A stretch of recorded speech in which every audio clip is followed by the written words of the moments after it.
নমস্কার বন্ধুরা, welcome to Bithi's kitchen. Bithi's কিচেনে সবাইকে স্বাগত। আজ আমি তোমাদের সাথে শেয়ার করব ভীষণই স্বাস্থ্যকর শিঙি মাছের পাতলা ঝোলের রেসিপি। খুব গরমের জন্য এইরকম কাঁচা কলা আর আলু দিয়ে পাতলা মাছের ঝোল কিন্তু ছোট থেকে বড় সকলেরই স্বাস্থ্যের জন্য এটা ভীষণ উপকারী। দেখে নেওয়া যাক আজকে শিঙি মাছের ঝোলের রেসিপি। শিঙি মাছের ঝোল রান্না করার জন্য এখানে আমি মাছগুলো প্রথমে কেটে ধুয়ে পরিষ্কার করে নিয়েছি। এবার মাছে লবণ আর হলুদ মাখিয়ে নেব। আর এখানে আমি খুব বেশি বড় মাছই নিইনি, ছোট মাছই নিয়েছি। এবার এই মাছে লবণ আর হলুদটা মাখিয়ে নেব। কোনো বন্ধু যদি নতুন হয়ে থাকো, আমার চ্যানেলটা সাবস্ক্রাইব করে নিয়ে পাশে থাকার অনুরোধ করব। আর রেসিপিগুলো যদি ভালো লাগে একটা লাইক দেওয়ার অনুরোধ রইল। মাছটা মাখিয়ে নেওয়ার পরে আমি মাছের মধ্যে দেওয়ার জন্য এখানে নিয়েছি দুটো কাঁচা কলা আর একটা আলু।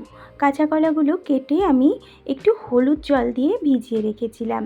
এতে করে কাঁচা কলার যে একটা কালো কষ থাকে সেটা কিন্তু হবে না। এবার রান্নাটা শুরু করব। তার জন্য কড়াইতে দিয়ে দিয়েছি পরিমাণ মতো সর্ষের তেল।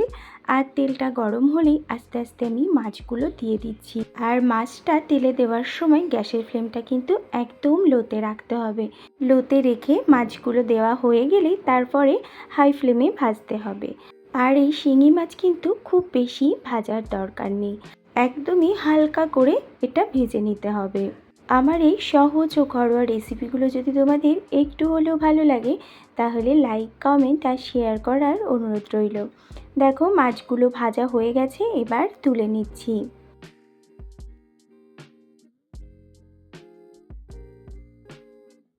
মাছগুলো তুলে নেওয়া হয়ে গেছে, এবার বাদবাকি মাছগুলো একই রকমভাবে ভেজে নেব।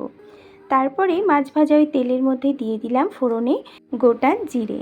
এবার এই জিরেটা ভালো করে ভাজা হয়ে গেলেই, জিরের থেকে একটা সুন্দর গন্ধ বেরোলেই ওর মধ্যে আমি দিয়ে দেব কেটে রাখা আলুগুলো।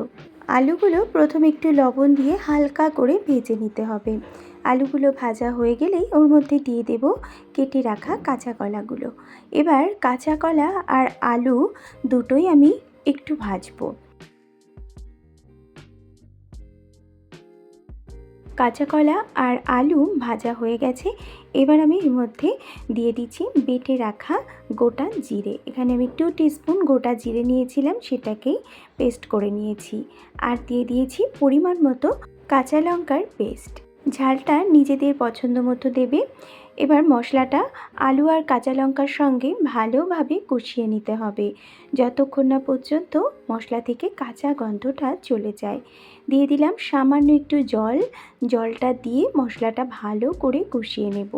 এখানে কিন্তু আমি কোনো আদার ব্যবহার করিনি, তোমরা চাইলে সামান্য একটু আদার পেস্টও দিতে পারো। শুধুমাত্র জিরে আর কাঁচা লঙ্কা বেটেই কিন্তু রান্নাটা করব। মশলাটা এবার সুন্দর করে কষিয়ে নিতে হবে। দিয়ে দিলাম পরিমাণ মতো লবণ আর দিয়ে দেব পরিমাণ মতো হলুদ গুঁড়ো। এবার সব কিছু খুব সুন্দরভাবে কষিয়ে নিতে হবে। আমরা যে রান্নাগুলো একদমই অল্প তেল মশলায় করব, সেই রান্নাগুলো একটু টাইম নিয়ে আস্তে আস্তে কষিয়ে করলে কিন্তু সেই রান্নার টেস্ট খুবই সুন্দর হয়। দেখো মশলাটা কষিয়ে নেওয়া হয়ে গেছে, এবার ওর মধ্যে আমি দিয়ে দিচ্ছি পরিমাণ মতো জল। জলটা দিয়ে সব কিছুর সাথে ভালো করে মিশিয়ে দিলাম। ঝোলের পরিমাণটা অবশ্যই নিজেদের পছন্দ মতো দেবে, যে যেরকম ঝোল পছন্দ করে সে সেই রকমই দেবে। আর যেহেতু এই রান্নাটা একটু ঝোল হবে তাই কিন্তু জলটা বুঝে দেবে। দেখো ঝোলটা ফুটে গেছে, এবার আমি ওর মধ্যে দিয়ে দেব ভেজে রাখা মাছগুলো।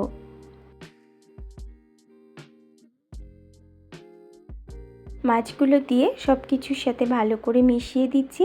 এবার গ্যাসের ফ্লেমটা হাইতে দিয়ে একটা ঢাকা দিয়ে এটা ফুটতে দেব, যতক্ষণ না পর্যন্ত সব কিছু খুব সুন্দরভাবে সেদ্ধ হয়ে যাচ্ছে। এবার গ্যাসের ফ্লেমটা মিডিয়ামে রেখে 8 থেকে 10 মিনিট ফুটিয়ে নিলেই কিন্তু ঝোলটা একদম পারফেক্টভাবে রেডি হয়ে যাবে। 8-10 মিনিট পরে আমি ঢাকাটা তুলে নিলাম। ঝোলটা অনেকটাই শুকিয়ে গেছে আর সব কিছু খুব সুন্দরভাবে সেদ্ধও হয়ে গেছে। এর থেকে আর বেশি ঝোলটা শুকনো করব না, এইরকমই একটু পাতলা ঝোল থাকবে, তাহলে খেতে এটা ভীষণ ভালো লাগবে। এবার গ্যাসের ফ্লেমটা অফ করে দেব। তৈরি হয়ে গেছে আজকে আমাদের শিঙি মাছের পাতলা ঝোল। এবার গরম গরম সার্ভ করব। গরম গরম ভাতের সাথে এটা ভীষণ ভালো লাগবে। তাহলে বন্ধুরা, আমার আজকের এই শিঙি মাছের ঝোলের রেসিপি তোমাদের কেমন লাগলো অবশ্যই কিন্তু কমেন্ট করে জানাবে। আজ তাহলে আসি, আবার হাজির হব অন্য কোনো রেসিপি নিয়ে। সকলেই খুব ভালো থাকবে, সুস্থ থাকবে। ধন্যবাদ।